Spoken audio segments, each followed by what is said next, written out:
The high gates of the Virelli estate opened with a mechanical hum, their sharp iron filigree cutting a striking silhouette against the early evening sky. A sleek black town car rolled up the long, curved driveway bordered with perfectly trimmed hedges and white lilies in bloom. The estate, nestled in the quiet seclusion of Northern California's wine country, stood as a symbol of wealth, innovation, and precision, the kind of place that didn't tolerate chaos or surprise. Which made it all the more unusual that its mistress, Eleanor Virelli, had chosen this particular evening to return home without notice. There was a reason Eleanor's name was whispered in reverence and fear in boardrooms across the globe. At 36, she had already built Virelli Tech into a billion-dollar empire. Her sharp intellect, cold charisma, and ruthless instinct for innovation had turned a family inheritance into a global powerhouse. But behind the sleek power suits and the guarded smile was a woman who had traded nearly every part of her personal life for success. Emotion, vulnerability, sentiment, they were liabilities she had no room for. Her schedule was controlled with military precision. Her staff operated on her cues. No one questioned Eleanor Virelli. Ever. But today, something inside her had cracked, just a hairline fracture, invisible to the world but sharp enough to change her plans. Maybe it was the long flight from Tokyo that exhausted her more than usual. Or the hollow emptiness she felt when the celebration of another tech acquisition yielded nothing more than polite clapping and fake smiles. Maybe it was the dream she kept having of her late father, his hands dancing over piano keys in the very room she hadn't entered in years. Whatever the reason, she told her pilot to reroute. No entourage. No assistants. No press. She wanted to go home. Home. If such a word still meant anything. As the car pulled to a gentle stop outside the mansion, Eleanor stepped out, heels clicking on the polished stone. She was dressed simply, for her, a charcoal gray blouse, black trousers, and a matching trench coat. Her long chestnut hair was pinned back into a low, no-nonsense bun. The evening air kissed her face with the scent of jasmine and old money. Strangely, there was no sign of life in the mansion. The interior lights were on, but dimmed. The groundskeeper should have been visible. So should the house manager. But no one came rushing to greet her, no staff stumbled over themselves in surprise. Her unexpected arrival had caught everyone off guard, and oddly enough, she found that refreshing. Eleanor stepped into the grand foyer. The marbled floor, with its golden veins and inlaid family crest, reflected her image like a pool of water. The walls were lined with tall bookshelves, oil paintings of her ancestors, and clean modern art pieces she had approved for their aesthetic neutrality. The mansion was immaculate, too immaculate, as if time had been frozen the moment she left. She took a deep breath. And then she heard it. Piano. It was faint. Barely there. But it wasn't coming from the surround sound system or some pre-recorded playlist. No, this was live. A melody weaving through the halls like a ghost. She froze. Her eyes darted toward the west wing, the one place in the house that was never touched, never cleaned without her explicit permission. The music grew louder as she walked down the corridor, heels now muffled by a runner rug. Her breath caught when she recognized the song. Chopin. Ballade No. 1 in G minor. Her father's favorite. The door to the west atrium was cracked open. That door was never open. She pushed it gently and stepped inside. And froze. The lights were low, the floor awash with moonlight streaming through the tall glass windows. In the center of the room stood the Bosendorfer Imperial grand piano, her father's pride and joy. And seated at the bench, back straight, fingers flowing like water over the keys, was a man in a plain gray janitor's uniform.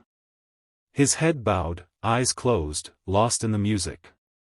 His sleeves were rolled up, revealing forearms tense with emotion. He wasn't just playing. He was surrendering.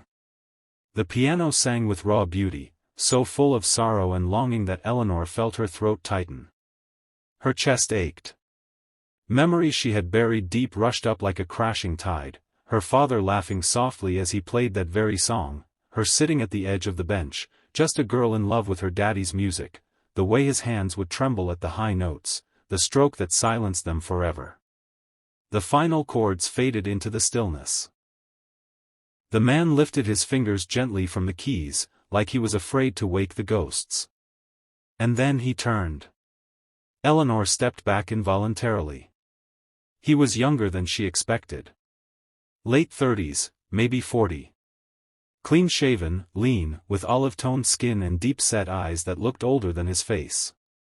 There was something rugged about him, hands calloused, posture disciplined. He looked like a man who'd once been something else. Not just a janitor. He began, then stood quickly. Ma'am. I didn't know. Who are you? Eleanor said sharply. He nodded once, as if bracing himself for what was to come. Michael Reyes. Maintenance. I cover night shifts. The house manager gave me permission to fix a leak in the west wing plumbing. This wing is off limits, she interrupted coldly. I know. The door was slightly ajar. I thought maybe someone had been in already. He looked at the piano, his voice catching. I didn't plan on playing. It just pulled me in. Eleanor's eyes narrowed. That's not something you just do, Mr. Reyes.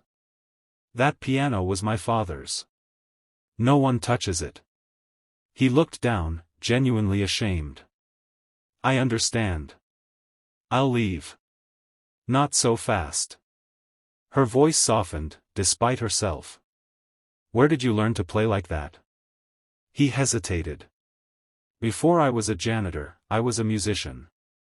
She raised an eyebrow. Professionally? I studied piano. Full scholarship. Juilliard. But, life got in the way. And now you clean floors and fix broken pipes. Yes, ma'am. Silence stretched between them. Eleanor felt torn, between fury at his intrusion and awe at his skill. Between protocol and possibility. She walked around the piano, slowly. Play something else. He looked up, startled. Ma'am? You heard me. Play. Michael hesitated, then sat. He placed his fingers on the keys again. This time, he didn't play Chopin. He played something original. Eleanor didn't recognize the melody, but it was haunting, low, mournful, and personal. The kind of song a man plays when no one's listening. The kind of song born from wounds that never healed. When he finished, he looked up and found her watching him, unmoving, unreadable. That was yours, she said. Yes. I want you to come back tomorrow. He blinked. To clean? No, she said, voice low. To play. Michael stood. Are you serious? I haven't been unsure of anything in years, Mr. Reyes. But tonight. I felt something I haven't in a long time. You reached something buried. And I don't know why, but I want to hear more. He swallowed hard. I'm just a janitor. She shook her head. No, you're not. Not anymore. For the first time that night, a flicker of emotion danced in his eyes. Hope, maybe. Or fear. She extended a business card. Report to the estate every evening at 6, she said. From now on, your job is to play. You'll be paid accordingly. If you want to talk terms, speak with my assistant. But if you decline. I won't, he said quietly. Then I'll see you tomorrow. As Eleanor turned and left the atrium, her steps lighter than they had been in years, Michael Reyes stood alone in the moonlit room, staring at the piano. And for the first time since his mother died, for the first time since he left music behind, he smiled.